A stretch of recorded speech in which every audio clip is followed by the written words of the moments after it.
60 anos depois do golpe militar, educação pública ainda é alvo do autoritarismo. 1º de abril de 1964.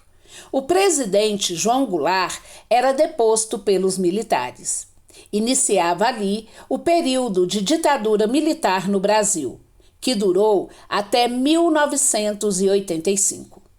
A forma de governo virou o país de cabeça para baixo, inclusive quando o foco é a educação pública. 60 anos depois, o setor continua sendo disputado por frentes conservadoras, formadas não só por militares, mas também por fundamentalistas religiosos e reacionários de plantão. Para os militares de 64, era essencial que o sistema de ensino convergisse com as necessidades do momento, o desenvolvimento capitalista. Para qualificar tecnicamente a mão de obra, foram ampliadas as vagas nas escolas públicas para universalizar o ensino de primeiro grau, equivalente ao atual ensino fundamental. Era necessário que os trabalhadores fossem minimamente letrados, com noções básicas de operações matemáticas. Acervo do Instituto Vladimir Herzog. Os militares e seus apoiadores quiseram e querem fugir das piadas do 1º de abril, apontando o regime ditatorial como o regime da mentira.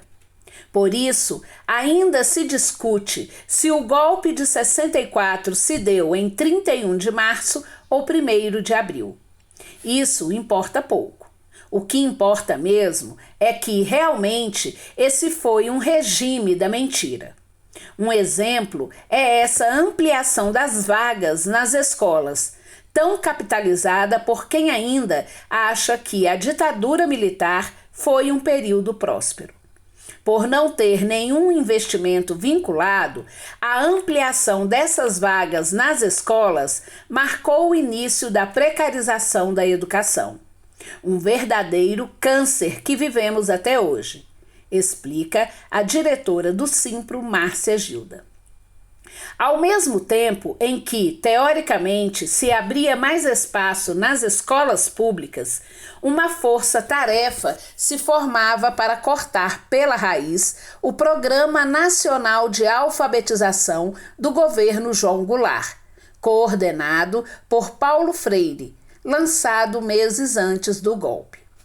A educação, dessa forma, não seria mais uma ferramenta de formação do pensamento crítico, de emancipação, mas um equipamento do Estado para depositar nos estudantes as coordenadas de um cidadão de bem, passivo ao sistema e obediente às hierarquias.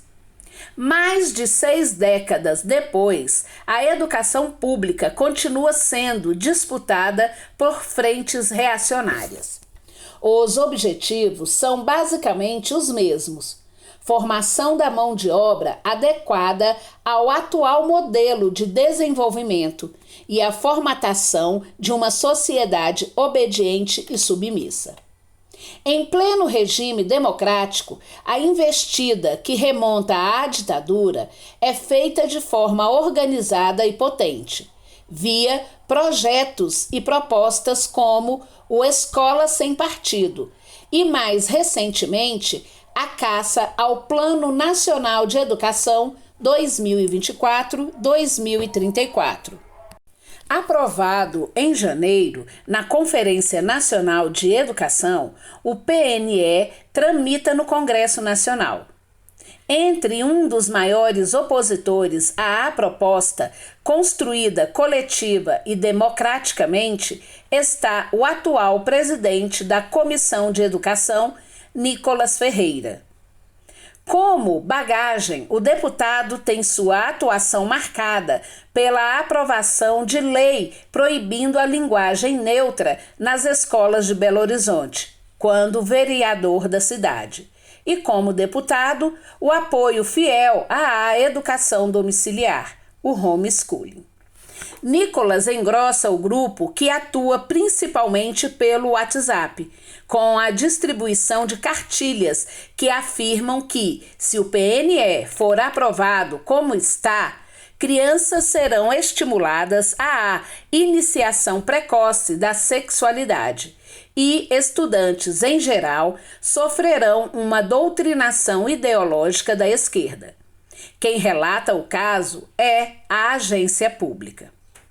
Mais grave, o PNE não é a única proposta na mira dos representantes do boi, da bala e da Bíblia. Segundo o levantamento do Instituto de Estudos da Religião, apontado em matéria da agência pública, os parlamentares de direita são autores da maior parte das propostas relacionadas à educação. E os subtemas mais abordados são segurança nas escolas, por meio de violência, além da oposição completa ao debate sobre gênero e tudo que gira em torno disso, como o uso da linguagem neutra. É inquestionável que a educação pensada no período da ditadura militar no Brasil foi formatada para servir ao mercado, ao mesmo tempo em que tentava formar cidadãos sem senso crítico. O mais surreal é constatar que, 60 anos depois, essa herança maldita continua embrenhada no nosso dia a dia, avalia a diretora Márcia Gilda. Para ela, professores, orientadores educacionais e a sociedade em geral têm papel fundamental na defesa da educação pública de qualidade socialmente referenciada. Educação deve emancipar. Uma escola inclusiva e diversa é direito nosso. Nós, do Simpro, lutamos por uma sociedade com cidadãos críticos, autônomos e atuantes. É por isso que repudiamos não só os 21 anos de ditadura militar no Brasil, mas toda forma em que ela se manifesta nos dias de hoje.